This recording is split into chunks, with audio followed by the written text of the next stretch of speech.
The following is a production of DallasCowboys.com and the Dallas Cowboys Football Club. How about them Cowboys? Yeah! Go Cowboys!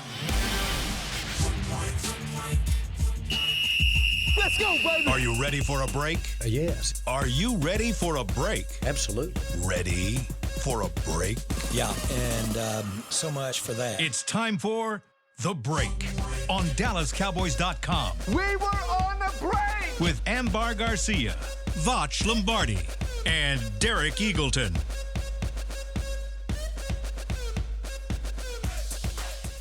It is Wednesday, February 4th, 2025, Season 21, Episode number 106. Welcome to the latest edition of The Break Live from SWBC Mortgage Studios at the Star.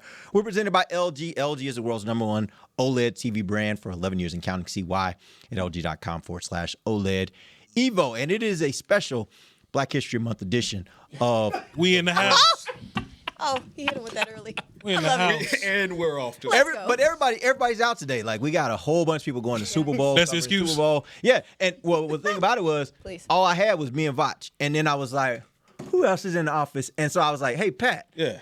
Would you want to come and sit in with me and Voch? And Pat was like, yeah, I'm in. Already. And then this morning, I was like, ooh, Man. Nicole is still in the office. Yeah. Nicole, you want to come sit in? Already. She was like, I'm there. Yeah. So I'm like, bet we got us a nice group Man. to roll today. This is It'll a be fire fun. panel. It'll be This is fun. fire. The Rooney Rule. Wake is up! out right here. Hey. You know what I'm saying? It'll be Wake fun. up. It'll Trying be to fun. wake up, man. Be here- Wake up! We're gonna have some fun today. All right, so Wake here's where I up! want to start.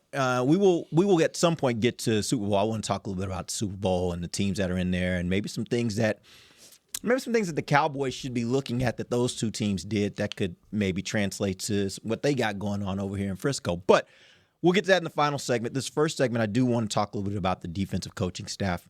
Last time we were on the air, they didn't have a defensive coordinator. Now they got a defensive coordinator and pretty much an entire staff. Still got some things to work out, I think, from the linebacker position. But I think overall, they have Christian Parker now as their defensive coordinator. Ryan Smith is cornerbacks coach. Derek Ainsley is the passing game coordinator. Defensive line is going to be run by Marcus Dixon. And yesterday, they hired one additional coach. I didn't write his name down. The outside Yeah, let linebacker. me just help. Chidire Oso. Georgia guy. Let me help you. He's a Georgia guy. Chidira, Chidire. Uzo, Deribe. Deribe. Deribe. Deribe. Period. Yeah. Now, What are the former- initials? That's my African give me cousin. the initials. Give me the initials. CUD. Okay. We just gonna call him Cud. Could. There Oh, you go. okay. Cuddy. Like Could. Cuddy. I like it. Cuddy Hall. Okay. Yeah, Cuddy. That's Cuddy Cuddy. Hall. That's Hall. Cuddy. Okay, I like that. Now, former Georgia outside linebackers coach taking on the same role for the Cowboys, and he'll be tasked with overseeing and developing the edge rushers. So when you talk about someone like Donovan Ezraku, who had, an up and down season under Matt Eberflus and didn't develop as much as the Cowboys would have liked to see, but flashed. And we know what he can do from his days at Boston College. Yeah. So excited to see what he can do under, I just say Uzo. I call him Uzo just because Georgia guy. Oh my God, I got on the Wow, Georgia y'all hoodie. best How'd that already? work? When do you not have on Georgia? That's fair. I'm just saying. That's Go fair. ahead. So Uzo, Cuddy, if you will.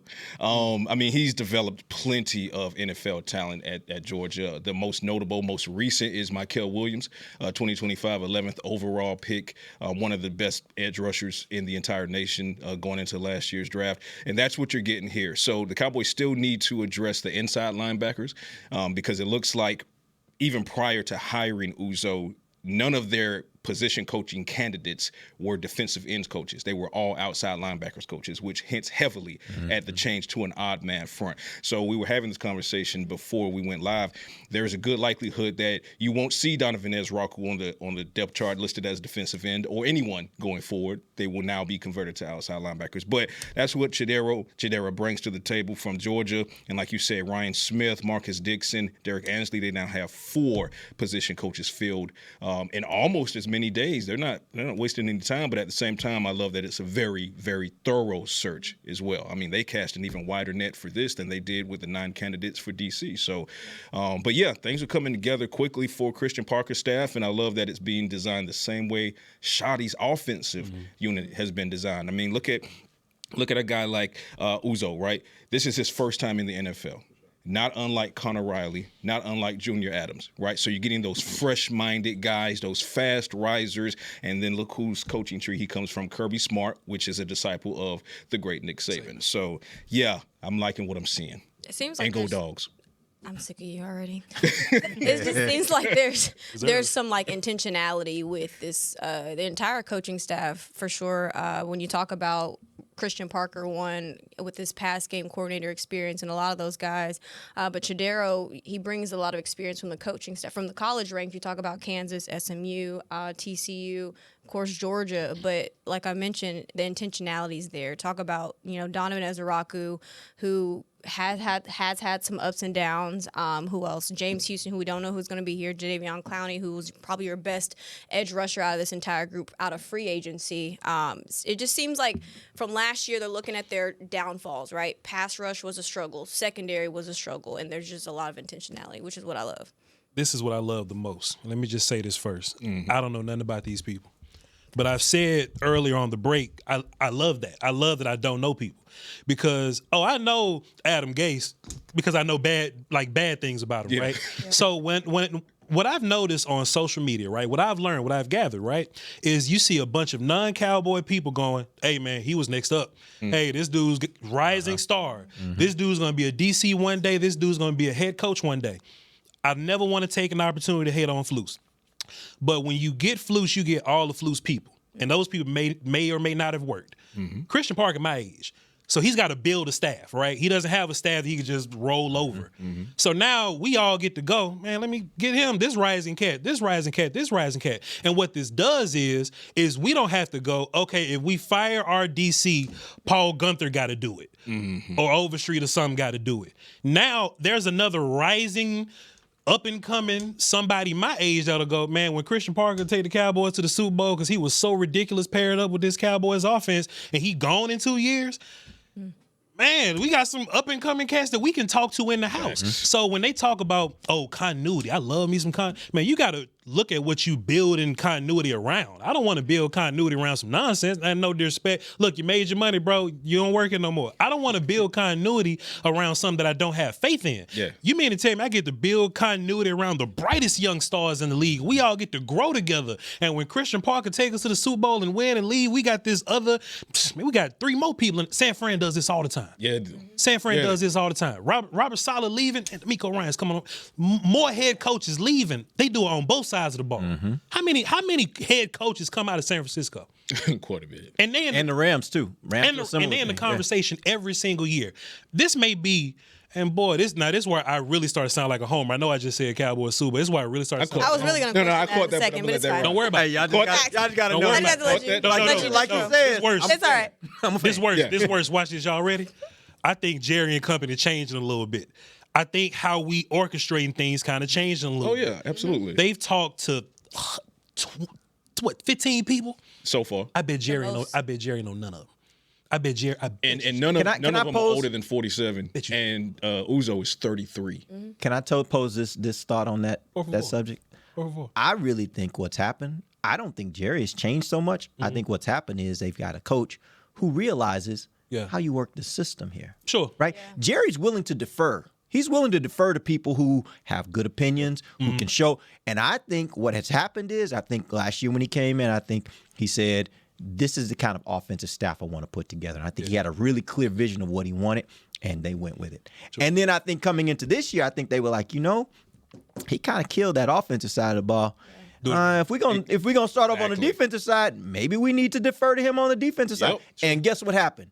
We saw how many people get interviewed for defensive coordinator. You had all these guys you're bringing in, and like you said, they're guys you're bringing in that around the football world, college and pro, people are like, yeah, that dude was a steal. Yeah. Oh yeah, that dude over there, he's a nice young coach. Oh, that coach. Oh yeah, that coach. He got next. And so what you're seeing is they are doing this wide search of who are the best people out there. Like most jobs do. Yeah. You trying to hire, you go look for the best people you can find, and you bring them all in, interview them all, and you figure out which one fits, right? Because there are a lot of really good people out there. Question is which one fits. So I don't know that Jerry has changed as much. I think Shotty has come in here and done what a lot of other coaches maybe didn't do well enough. That's perfect. That's perfect. Are y'all shocked that they have given Shotty so much free range No. to kind of bring in because I remember when we were talking about when Shotty first got hired, like, are they going to give Shotty the opportunity to really coach this team, bring in who he wants to bring in? Are y'all shocked that now he's finally starting to get that? I guess a coach is starting to get that opportunity. I don't want to hate on nobody because they don't work here no more. I bet. They don't work in the house. I just think Shotty's more built for this than Mike was. I just think Mike was just like, hey man, whoever y'all got, we gonna run it. I think Shotty's a little more put together in that way. He has a vision. Yeah. He has a vision for what he's building. Like he has been saying. What did he say when he first press conference? I'm trying to build the best culture in professional sports, in the history of professional sports. Man. He has a vision of what he's trying to do. And I tell friends of mine that when they first hired Shottenheimer, a lot of people didn't know him. They were, so I'm sure you guys had the same thing. Sure. Friends would be like, what you think about that hire? Yeah. And I'm like, what I will tell you is I've seen things from this man that's different. Yep. I don't know if it's going to mean they're going to win a lot. I don't know if he's going to take them to a Super Bowl. I don't know if he's going to get them out of the door. I don't know what he's going to do on the field. Yeah. What I can tell you is it's different. And that's what I think we've seen. I think the Joneses have seen that. He is building something, and he has a vision for what that's going to be. Now, we will see if that ends up being reflected in the amount of wins and losses they have, right? And gets them to a point where they literally can get over that hump that we all have been praying they get over. Sure. Yeah. But it's different. I think it was they kind of split the difference up front. So when they hired Shotty, they looked at it as, okay, there's several things that he brings to the table. Obviously, he has a ton of experience, even at the young age of 50 or so. So much experience. I mean, he's been OC, you talk about the Seattle Seahawks, and he's been around football.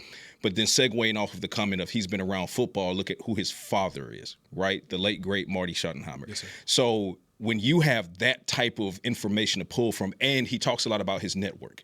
He has a network that others would kill for as far as coaching is concerned, right? He talked a few times, he just casually dropped, I reached out to Bill Cowher, and okay. Yeah. He has these kind of guys in the speed dial, Rex right? and Pete and all exactly. that. Yeah. So I think all of that, plus the fact that he connects, and they saw that he can connect with the locker room when he was under Mike McCarthy, they said, okay, well, we're going to let you have carte blanche to build your offensive staff. Yeah. But we're going to split the difference. We don't know you like that quite yet. We don't know what you can do on the deep. Right, we don't know you like that yet. So we're going to build your defensive staff, and let's see how this goes. Now you fast forward, that fell apart. That fell right off the rails. I'm going to pull from Voch. I'm going to say I'm not going to hate on the guy because he's not here anymore. But it was a train wreck, right? It was an absolute train wreck. They look at, to your point, Derek, I think they looked at what Shotty did on offense and said, we believe in you now.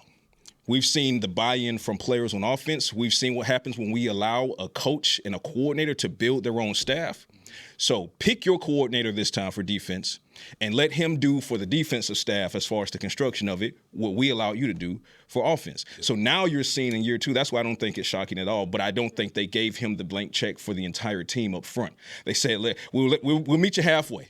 Right? You pay half, we pay half. Now they're saying, it's all you, brother. Yeah. It's all you. And I love how he's building it. Like you said, Voch, he's coming with a good amount of experience because not all of these guys are 33 like Uzo, 37 like Christian Parker. So you have Christian Parker who has a wealth of experience even at 37, but you have some of the older guys, the mid-40s, 47-year-olds that are coming in as position coaches, still young enough to not be in that old guard. This is the first time I could honestly say in a very long time, because I don't want to be a prisoner of recency bias. I will be. But in a very, very long time that the Cowboys have not been a recycling bin. Well, yeah, for sure. For coaches. If the NFL allowed me to bet, I'd be willing to bet my house on the fact that the Joneses probably coming into this offseason felt like they did a disservice to him by not allowing him to put that defensive side of the ball together. I feel like they probably think that. They should. And they should feel that. And I think they probably looked at it and they were like, man, he made the recommendations on the offensive side, and look at how good they were. And by the way, how good they were with a lot of the same parts they had the year before. Now, George Pickens makes a difference. Let's not act like he doesn't. He makes a huge difference. Yeah. But that being said, I do think that they look at it and they're like, man, maybe we need to trust. Maybe we need to let him just handle this. Maybe he just needs that. And maybe part of it too was he was like, look, man, y'all see what I can do. Yeah. Let me handle that other side too. Yeah. and maybe we'll come out with something on the other side that looks just as good. And not to forgive him for it, because I kind of don't, because I said this last season and before it went off the rails, when it was discovered that Eberflus was the front office hire, I said that's not what you do. Yeah. If you're going to give the keys to this young up and coming first time head coach, just give him the keys. Yeah. But now fast forward to now, I would also say two things can be true at the same time. If they do that this time last year, does he have Christian Parker? You don't know. No. Right? Because maybe at that point, Christian Parker is not ready to leave Philadelphia. And then you have the butterfly effect of these other coaches. Are they here? Are they being interviewed? So I love where it ended up. I don't like how we got here. And frankly, it might not have been a situation where I think the picture might be being painted by us that the Jones was like, no, you can't do the defense. It might not have been that. It might have just been Cowboys had a relationship with Eberflus, and they said, hey, Shotty, what do you think about Eberflus? And he's like, good coach. Yeah. Well, yeah, okay, sure. Let's go for it. And now it may have been more of, hey, why don't you go figure out who you want as your defensive coach? We're not going to give you any names. You do your thing. And you figure it out. And what he did was he went through this exhaustive search. Yeah. Same way he did on the offensive side of the ball. So maybe it was more like that. Again, I don't think they were shoving anything down his throat that he didn't approve. Mm-hmm. I don't think they would have said you have to take Eberflus if he didn't want Eberflus. So Eberflus' decision still falls on everybody. Sure. Because everybody was a part of the decision. But I do think at this point he's kind of rolling. It seems very apparent to me that he was very, very much in control of what was going on here. What I love about it is that, like, he just didn't let it happen for another year. Like, Shotty just wasn't sitting on his hands going, all right, we're going to hire Dean P's son, Don P's, because y'all know him ever since you know what I'm saying? Ever since I don't even know if Don exists. But I'm just going to let y'all do it again. He was like, yo, this ain't going to happen. And going back to the presser or whatever when Jerry said, now, hold on, I want to be clear. Shotty hired Flus now. It looks different, doesn't it? Last year, it wasn't 9 people in Flus, and Flus beat 8 other candidates. Mm-hmm. This looks totally different. Jerry, threw your boy under the bus. One last thing, we can move on, because I see you looking up, looking at your clock. You're running long on me. Don't worry about it. That's okay. I was going to say something, but we got time today. We're going to let you jump off. We got time today. Nicole. Like, dang. I don't work here. I think one thing that I love a whole bunch, you got a bunch of young coaches on defense, right? Mm-hmm. If this was the Eagles coaching staff and you had to carry like a bad offense, I don't think it works out as well. You know what I'm saying? I think you have a lot of fluff like, hey, Dak and them going to do their thing over there. We just got to be better than the last administration. Give me a few stops. Just give me a couple of – and if they overexceed that, then great. We're going to Golden Corral. You know what I'm saying? But I think, Dak and the rest of these guys, and man, we going to some random buffet that the Cowboys get money. Like – I think Wingstop. I think going to Wingstop. I think that the Cowboys being great on offense gives them a lot of room to be like, hey man, Chris, you never called plays before. Just don't mess it up. Don't mess it up because this side of the ball is going to do this thing. I think that's super important, and I had to be a little late just to let y'all know it. I appreciate that. We're going to take our first break. When we come back, I'm going to start a little segment. We're going to do we're going to run this over the next several shows. We're going to do a little player review. We're going to go through each position, and we're going to talk about what we loved from what they did this last year, and then we're going to talk about how does the future look for that position. We'll do it position by position. We'll start with the quarterback position. We'll be back. DallasCowboys.com radio. If you can't be at the stadium, there's no better way to watch your Cowboys than on an LG OLED Evo TV. That's because everything you see is more lifelike. Every play, every hit. I mean, you might as well be on the sidelines. That's how clear it is. It's all thanks to LG's legendary technology. Perfect black, over 8.3 million self-lit pixels. No one comes close. LG OLED Evo is the best TV in the game for a reason. See for yourself at lg.com/OLED Evo. Hey y'all, Matt Pittman of Meat Church here. As a Yeti ambassador and the official pitmaster of the Dallas Cowboys, I proudly represent 2 of the toughest brands out there. My Yeti coolers are perfect for hot holding barbecue like smoked brisket and ribs, or keeping beer on ice on those hot game days. Customized with a Cowboys star, America's toughest coolers and drinkware are repping America's toughest team. Keep yourself in some good company and get your officially licensed Yeti Cowboys gear at Stadium Pro Shops, concessions, and on Yeti.com. Every day begins with a promise to work hard and to build a future. That's why we're here, providing the tools, expertise, and John Deere equipment you have relied on for generations to help you get the job done right. We're with you. That's our promise to you. Because no matter the project or the challenge you're facing, we're with you. We're united. If you shout, "How about them Cowboys?" you have that undeniable passion that's the heart of Cowboys Nation. And if you like to drink Dr. Pepper, you love the unique blend of its 23 flavors. Together, your one-of-a-kind fandom paired with the one-of-a-kind taste of a delicious ice-cold Dr. Pepper is the game day lineup that can't be beat. Better yet, gather your Cowboys and Dr. Pepper fan friends to watch the next game and crack open a delicious ice-cold Dr. Pepper for everyone. The wins will be even tastier. It's a pepper thing. Cowboys fans, here's the game plan. Touchdown Tuesday at Take 5 Oil Change. Just wear your Cowboys gear and save 25% on your oil change. No huddle, no overtime. Just drive in, stay in your car, and roll out. You'll be tailgate ready in 10 minutes flat. Keeping up with your car shouldn't be a tough call. Take 5 makes it as easy as calling the coin toss. Take 5 is the official oil change of the Dallas Cowboys. Visit take5.com to find a location near you. Offer valid through December 31st, 2025. Terms and conditions apply. Valid only at participating locations. Back to the break.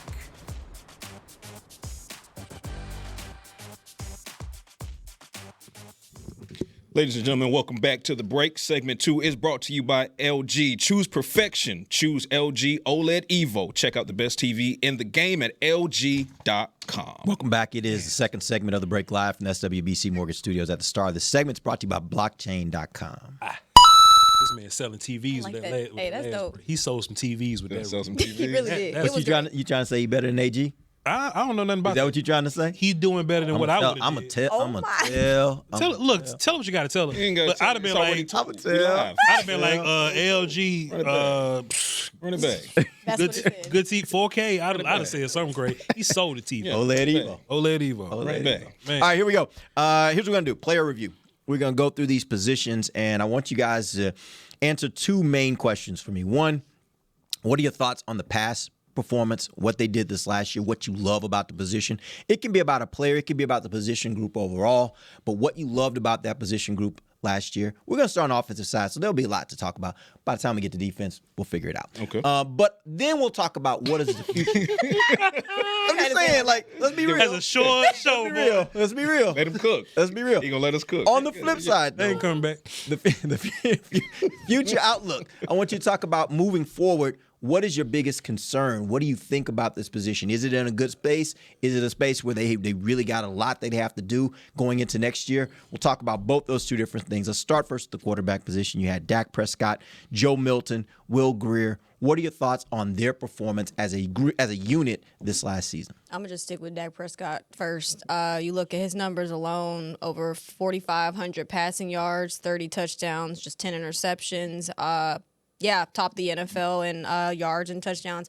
But you just talk about a guy who, we were asking of him so much last year. Use your mobility when you need to, right? Granted, he was injured. He spent most of 2024 injured. But you're seeing him do a lot more things, considering this offensive line was not probably the best that it's been in previous years. So Dak Prescott, his situational awareness, so to speak, was probably the best that I've seen every year. He continues to improve year in and year out. And granted, he had some guys, George Pickens, a CeeDee Lamb, a Ryan Flanoy, who stepped up in the passing game as well to kind of bail him out in situations. But, Dak is seeing things on a whole new level, so to speak. Now, Joe Milton, granted, still needs some work. Them interceptions, them not being so or afraid of pressure, so to speak, I think needs a little bit more work. Will Grier, we didn't see much of him either. So, yeah, Dak Prescott, that's all I got to speak on right now. Yeah. Man, listen, I don't know what you got behind Dak Prescott.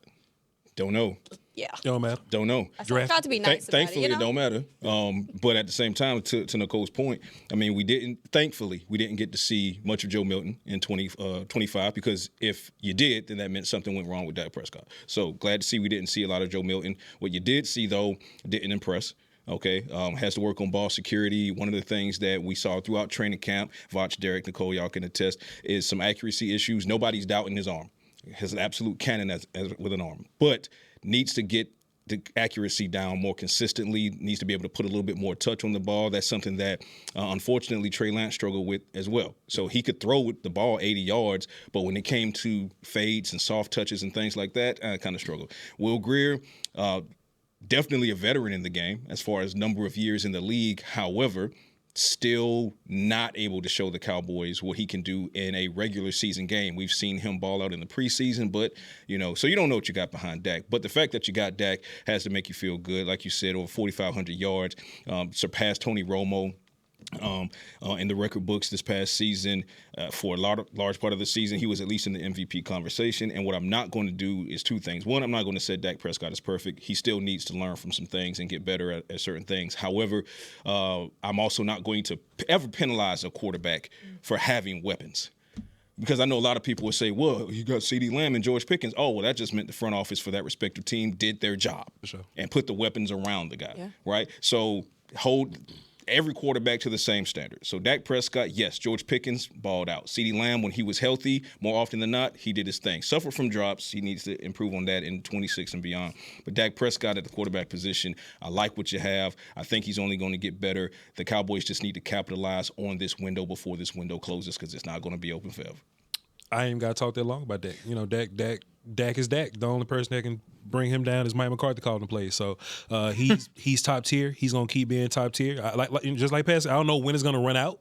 But we just need to enjoy it while it's here. And yeah, he got weapons. But the one thing I just want to add to that, all of his weapons end up better than where the weapons came from. Thanks. Or like the new people, like Dalton Schultz go somewhere else. Hey, you wasn't doing Justin this. Fields didn't have George Pickens as a 1,000-yard Pro Bowler.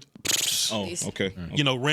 Randall Cobb got money, messing around with Dak. So, yeah, Dak elevates everybody. So, it's cool. I ain't got to talk about that. So, let me ask you this. How important is it that Dallas upgrade its backup quarterback position if their ambitions are to be a championship caliber team? Because the way I look at this is oftentimes, there's going to be a few games where you might lose Dak where he can't play for a few games because of whatever injury pops up. One of the things that they were able to do during the Mike McCarthy era is they had a backup that was capable enough to keep him in games. It doesn't sound like, from what you guys are saying, you feel like Milton is that person. If that's the case, how important is it to upgrade that position? I don't know that Milton is or is not the person. That's the problem. And unfortunately, the only way to find out is if for something to blank, blank, blank, right? And I'm not going to say that. Yeah. But at the same time, what we can do is assess Joe Milton in practices and training camp and giving those sample sizes. And in the preseason, we've seen some flash, but not enough substance, right? So if I'm going strictly off of that, they need to address the backup position. And I hearken to, most recently, the Denver Broncos. The Denver Broncos lose Bo Nix to a fractured ankle. They go into the AFC Championship, and you hear everybody talking about, oh, don't underestimate Stidham. Okay, shouts out to Stidham because he played well for the first quarter. Huh? He's from Georgia. Stidham? I think. Yeah. I don't know if I claim him like a. That's what I'm saying. You didn't throw that one out there. That's one where he was like, he wasn't like Georgia. He cost Stiddy. He was like Stiddy. He helped cost them boys a bowl. So yeah. Let's let some time pass on that one. That's what it is. But no, I mean, credit to Stiddy for the first quarter and a half or so. You talk about like the deep pass. Like he took his shots, but at the same time, he wasn't Bo Nix, and you could tell as the game wore on. So was he the singular reason the Broncos didn't make it past the AFC Championship? No. Was he a major reason they didn't? Absolutely. So to your point, if you're in a situation where you're trying to build a Super Bowl contending team, you also have to make sure that your insurance options for that team are as good as possible. Especially at that position. Especially at that position, because you don't want to be in a Broncos type situation. Backup quarterbacks play in this league.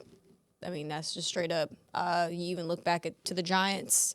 Granted, I know we shouldn't be talking about the Giants, but you talk about Jackson Dart, Russell Wilson, them two, different situation there. But backup quarterbacks play. You got to be able to, be prepared for that moment. Granted, we've seen it here in Dallas as well. When Dak Prescott's been injured, who has been there to kind of relieve that? Well, Cooper Rush was here. Granted, he was serviceable, but you didn't really have that true kind of backup QB1, so to speak, that can kind of hold this offense together. So, I mean, I think it's crucial. I think it's vital. The Cowboys have been, one of the most experienced ones in terms of that area, so to speak. If boom, boom, boom, boom happens, I'm trying to go draft because I don't think nobody can save a season. That works for me. You know what I'm saying? So I'm just trying to just lose some games and draft. However, though, to the table's point, let's just say you needed 3 games.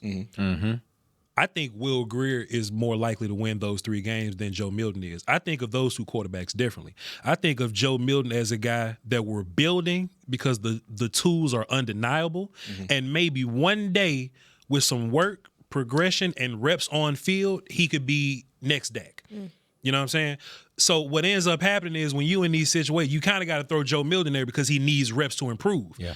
I think that Will Grier, him being, we'll keep it on track. We're not going to throw the ball to the other team. I'm not going to be so erratic in the pocket. I think if you needed, if postseason conference championship game like Broncos was, I think Will Grier gives you a much better shot. I agree. And I'm on record as saying that time and again, even during the Trey Lance situation when they chose to release Will Grier and then ultimately bring him back, and then when they went and traded for Joe Milton and Will Grier still in the building, I said it in training camp. I think that as it stands, if you need someone to step in for Dak, the better option is Will Grier. But they are going to continue to push Joe Milton because they want to see him develop. But if the Super Bowl is on the line, and your only two options are Milton and Grier, you better put Grier on that field. Christian Parker definitely leaving there. You pull that one out. You pull that out. Whoever the running back coach at Christian Parker. You losing them. Yeah. GP finna get a raise. Something crazy happened. All right, we're going to take our final break. Come back. We'll talk about the running back position. A lot of things to talk about there because not a lot.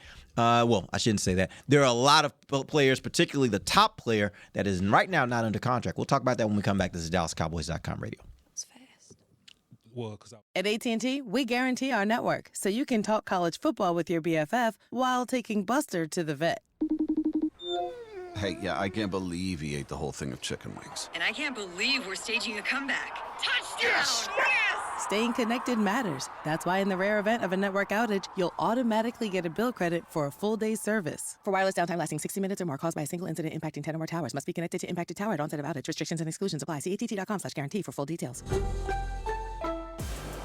If you can't be at the stadium, there's no better way to watch your Cowboys than on an LG OLED Evo TV. That's because everything you see is more lifelike. Every play, every hit. I mean, you might as well be on the sidelines. That's how clear it is. It's all thanks to LG's legendary technology. Perfect black, over 8.3 million self-lit pixels. No one comes close. LG OLED Evo is the best TV in the game for a reason. See for yourself at lg.com/OLED Evo. It's the official men's skincare brand of the Dallas Cowboys, Jack Black. And right now, Cowboys fans can get 15% off their $75 order. Plus, because every deal needs a playmaker, your order will include a free 5-piece skincare set and free shipping. The Jack Black Playmaker is 4 of Jack's favorites and a full-sized intense therapy lip balm. Make a play for the playmaker at getjackblack.com/Cowboys with the code CowboysVIP. That's getjackblack.com/Cowboys with the code CowboysVIP. How's it going? You see that Cowboys game? Oh, I watched. Been seeing some good things. Totally.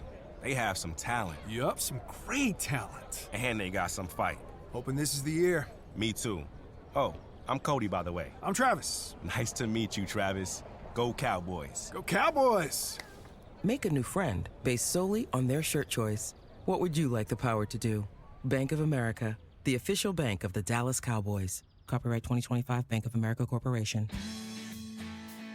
From the field to the festivities, Lucchese embodies the essence of luxury and tradition. Handcrafted with meticulous precision, each pair offers unmatched comfort and style. Stand tall while you're tailgating or cheering in the stands with the Dallas Cowboys collection by Lucchese. Shop the collection today at the Lucchese store at the Star in Frisco or online at lucchese.com. Lucchese, the official boot of the Dallas Cowboys and Dallas Cowboys cheerleaders. Back to the break.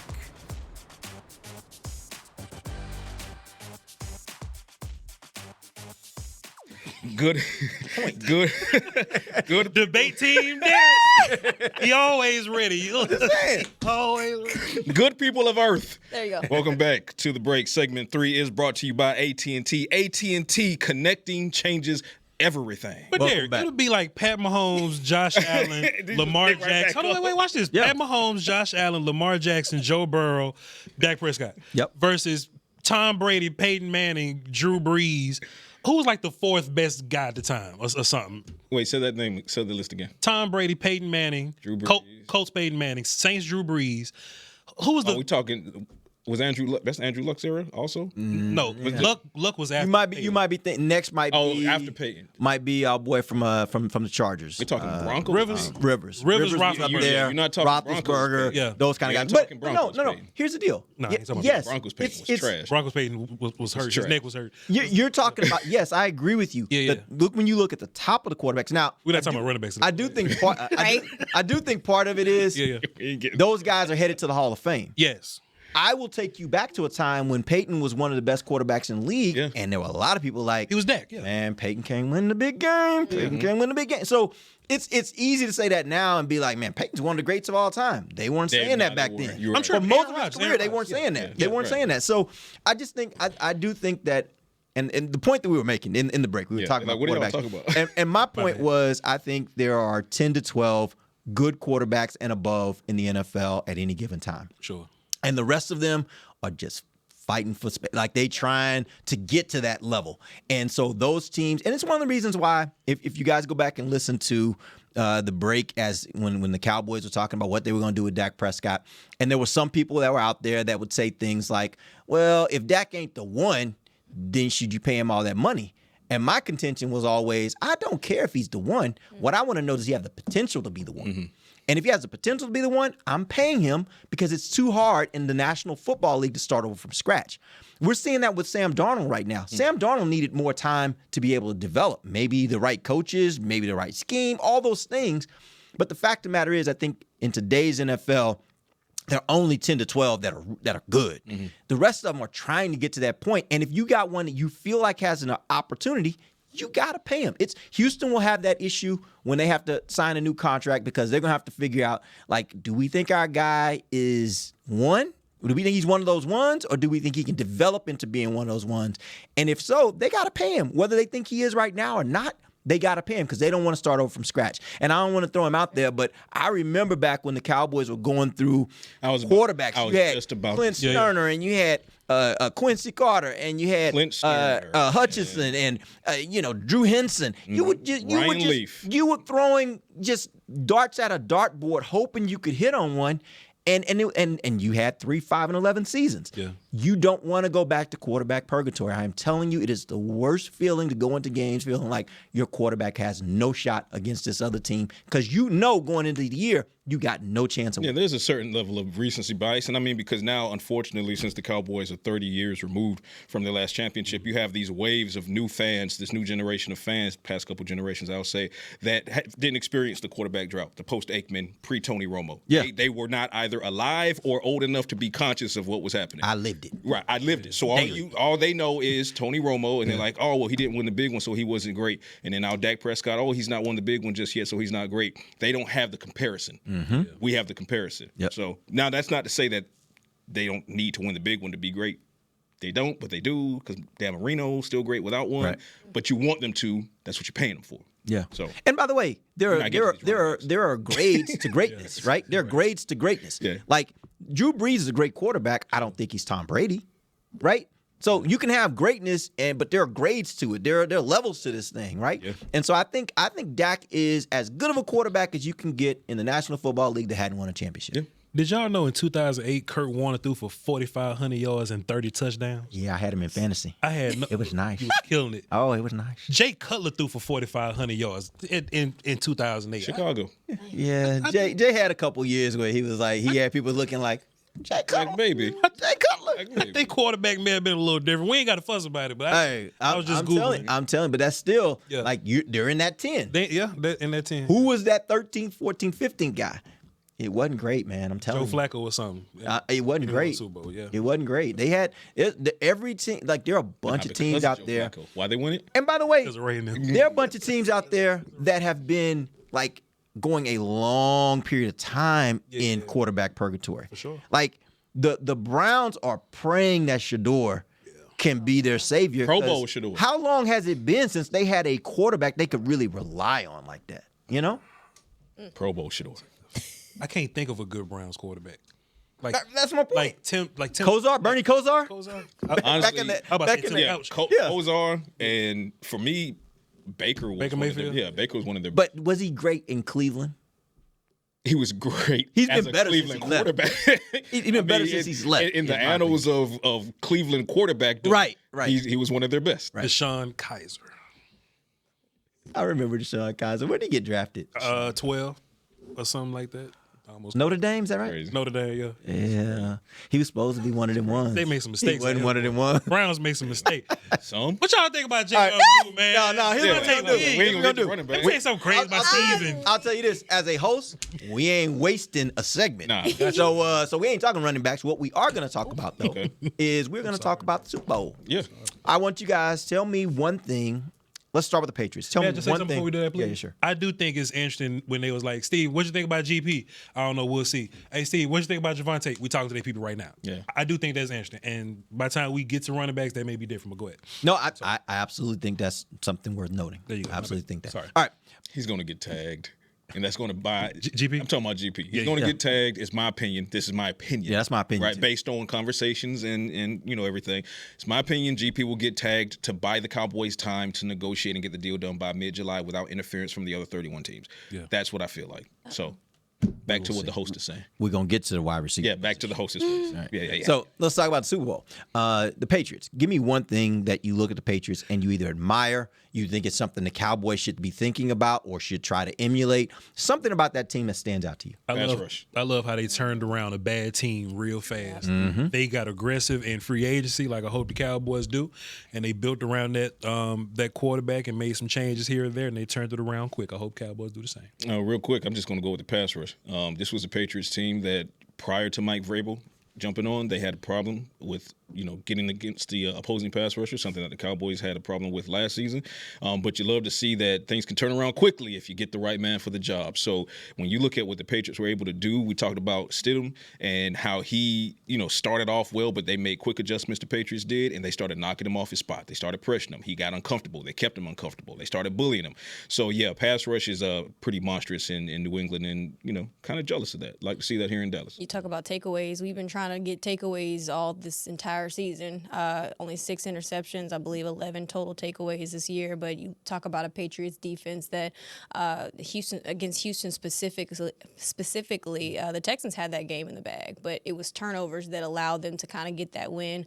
I think that's definitely something that I think that the Cowboys could take away. All right, now flip it to the other side. Let's talk about the Seahawks. What's one thing that stands out to you about them? Boy, they built that defense real fast. Boy, they went and got some free agents. They drafted well. And hey, D-Law. And they got the right defensive coordinator. Yeah. Shouts out to Aiden Dirty. Yeah. Yeah. I mean, that's for me. It's the Seahawks defensive front, not just the defensive line, because it's not just the edge rushers. Sure. It's the big guys in the middle that eat that peanut butter, like Voch said. They own their peanut butter in the offseason. It's their linebackers. They help that defensive line get after you, but they can cover well as well. And then you go from there. I mean, when you have a defensive front that's terrifying, shortens the passing windows for your secondary to cover. When you can do that, you make even an average cornerback and safety look like they're Pro Bowlers when otherwise they wouldn't. So for me, it's the defensive front. Oh, mine's everything. Everything they got. Everything they got. We need special teams. They got a kid, punt returner, kick returner that can take it to the yards. I can't remember. It's fine. There we go. And so they can run the footballs. He can run. He can run. There we go. Just like that. Everything. Everything. Please. Everything. What you got, Voch? I said it. I already told you. Okay, cool. Man, I'll tell you one thing. They went to go get some help, man. They built some people. They came here to get some help. They came straight to Dallas. I think there's a common thing with both these teams that I think should be a common thing for NFL teams in general. Coaching and defense matter. Yeah, for sure. Because in today's NFL, you hear so much about offense. So many head coaches are being hired as offensive guys because you feel like that's so important. Both these teams led by defensive coaches. And their defenses reflect that. The way they play defense, the style of defense they play, the tenacity, the violence, all of that is reflective of defense being kind of a thing, right? And so I think in today's NFL, you look throughout the playoffs this year, you saw a number of teams that had new coaches. You saw a number of teams that had really, really, really good defenses.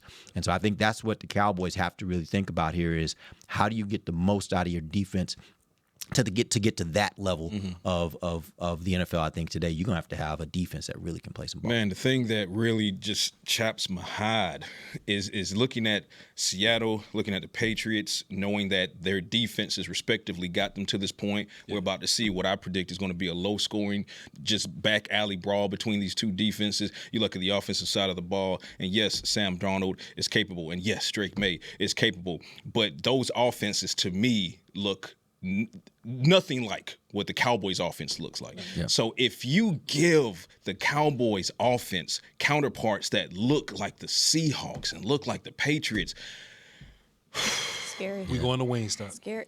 you going to win something. You going to win something. Win something, yeah. So that's what gets me excited about 26. The jury is out on, I should say the verdict is out on what Christian Parker and his staff will be. But like you talked about at the top of the show, and like you talked about, we love the refreshing change in approach to building this defensive staff. And if it can do anything close to making them just year one, I said this on Talking Cowboys, you want them to exceed expectations. You want them to be a top 5, top 3 defense. Of course, that should go without saying. Yeah. But if you can, in year one, as you're working through some play calling, growing pains like Christian Parker will, if you can make them 16th, 15th, 14th in the league defensively, you're in the playoffs and you're deep in the playoffs. Yeah. So, God, what 25 could have been if the defense would have just no doubt done just something. got some act right. If they would have just got Pinched some them. act right. Just, if you'd have pinched them, you know what I'm saying? Just act right. You know what I'm saying? If year one Christian Parker, I'm sorry, Nicole, this is what I do. If year one Christian Parker is anything close to like what year one Kellen Moore was, man, we'd be all right, dog. Yeah. We'd be all right. There's no experience, step in, but I'm a genius, though.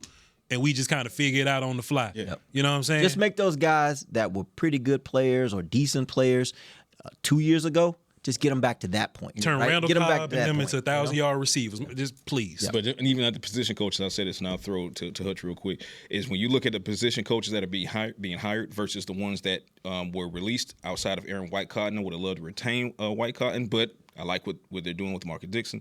But these are guys, Marcus Dixon, Derek Ansley, Uzo out of Georgia, Ryan Smith. These are guys who are not only still young and fast rising, but they played the position. And they played it fairly recently, air quotes around fairly recently. That's going to help with the buy-in for these younger guys that you're telling them to cover this way or do this way or run this. Trust me, run it this way. Trust me, let your eyes set this. Well, it's no shade to Borgonzi. I'm just going to point him out, though, but no shade to Borgonzi. Are you believing that more from Uzo or more from Borgonzi if you're a 23-year-old linebacker? I think if you have the experience, you literally in the moment can give them that. Hey, man, I remember when I had to deal with this kind of receiver, this kind of running, this kind of guard. Here's how I handled it. Here's what I looked at late afterwards and like, I should have done more of this. Like, that's the kind of experience that I do think matters as a coach to give them that type of personal experience that's not just theoretical. It's not just book smarts. It is, I've been in the trenches. I've dealt with this, and this is how you use it. And all right.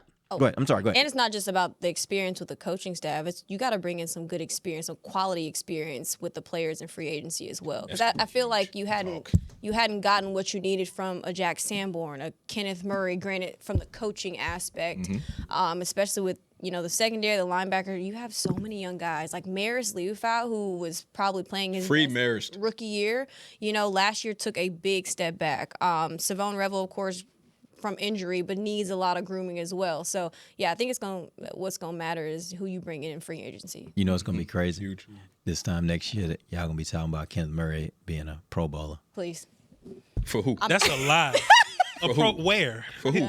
That's a lie. He even laughed. What are you saying? Like, I don't know. I don't like that, Derek Hughes. I don't like that. No, this is what I'm going to say. I don't like that, man. I'm not predicting that. What I am saying is, funny now. I do think there are a lot of guys. I don't know if Kenneth is one of them. I think there are a lot of guys on this defense that what you saw this year was more of a reflection of coaching than it was of their abilities. Well, Kenneth Murray's a free agent, so true. Yeah, so he may not even get a chance to. Kenneth Murray's a free agent, free Marist. All right, here we go. Let's get picks real quick before we end the show. Give me picks. Let's go around the table. Tell me what's going to happen in the Super Bowl. Start with you, Pat. Seahawks Patriots. Let me get. Oh man, I think DeMarcus Ware's on the DeMarcus Lawrence train. I think D-Law gets his ring, Aiden Durde. So yeah, I'm going Seahawks. Low scoring game. 17-13 Seahawks. Dang it, I suck at picks. All right, I'm going Seahawks, and it's going to be a close game. I'm going to say 21-17. I'm a homer. The Cowboys ain't in it. They can cancel the game if they want to. But Man. This is our last one of the year. You got to savor this one, man. Come on. I don't care who's in it. I ain't savoring that. I don't care about DP. But if somebody has to win, I guess, with the Dallas ties or whatever, we can get Tank up in there. But also, you don't want the Patriots pulling away even more so in the rings column. I'm a Cowboy fan, so I really don't care. Like, they can cancel. I do. If the lights go off like they did with Ravens and San Fran, they just don't cut back on, cancel the game. I don't care.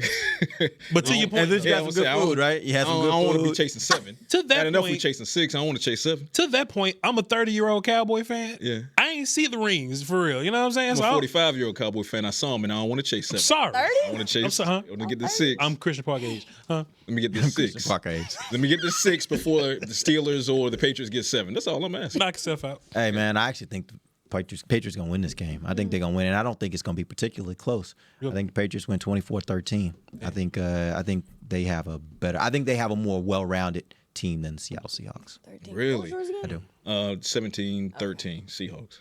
We will see. This will be a fun game to watch, hopefully, because it is the last one of the season, and it's always sad for me. As soon as the game's over, I'm like, man, we got to end a drought season. And we won't be back. Football won't be back till August. But let's enjoy it for this week, and then we'll get into the offseason. We got lots to talk about in the offseason. So, thank you guys for joining us. Hey, man, this was fun. Really appreciate you having Really appreciate you guys coming through. We got to do it more often. Even if we got to change the name, of the break, like, can we just do this some more? Yeah. By the way, we don't have to have a specific show. We can just come down here one day and just get on the mic and I want to get paid to do it, but yeah. He said, I thought we were just going to do it for fun. He said, hey, you can just pop up. We're not just going to do it for fun? Oh, Eagleton. Invoice. By the hour. All right, for Patrik Walker, Nicole Hutchison, Voch Lombardi, Derek Eagleton. Live from the break. We'll see you guys next week on DallasCowboys.com radio. This has been a production of DallasCowboys.com and the Dallas Cowboys Football Club. How about this, Cowboys?